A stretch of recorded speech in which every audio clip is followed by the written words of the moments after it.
Right, so an update on the hydraulic press. We can't get a response off the eBay seller. Obviously there was bits missing, there was no hydraulic jack. This was supposed to be a 20-ton shop press, which I doubt very much. Now, that's an 8-ton bottle jack. It's a German bottle jack that I bought off eBay about 10 years ago. That's a genuine 8-ton bottle jack. Now that is too big for this because it bends everything. You can probably see it's bending in the middle. So it would say this is about a 6-ton hydraulic press at the maximum. But in all fairness, we did manage to push all the bushes out of these arms yesterday with the aid of a few sockets. It's not the best. It's really difficult to use. It's really a two-man operation. This concrete's perfectly level. Basically, all the holes are just drilled slightly wrong. And this is what gives a lot of this Chinese stuff a bad reputation. If they just drilled the holes properly, like those red bits are longer than the black bits. So if those holes were 2 mil down, it wouldn't wobble. These holes at the top were in 5 mil each side. It would be square. And if it said 6-ton hydraulic press and it came with a 6-ton jack, it'd work.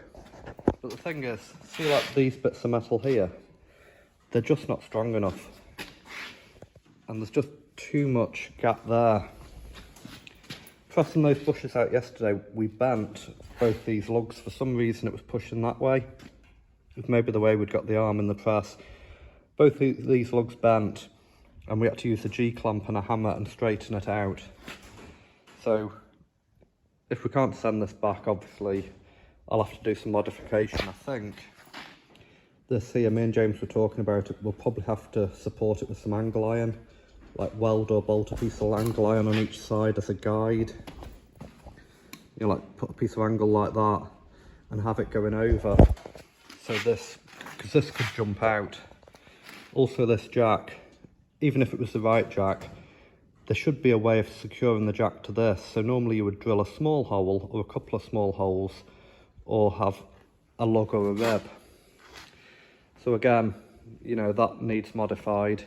The springs aren't strong enough. They don't take the jack back up, you have to push it back up. So again, those springs aren't suitable for 20 tons. You know, that's an 8-ton jack and it's overloading it.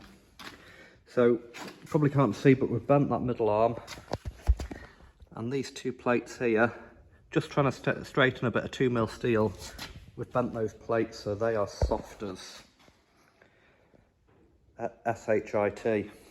But it does work. It does work of a fashion, but my God, it's cheap and nasty.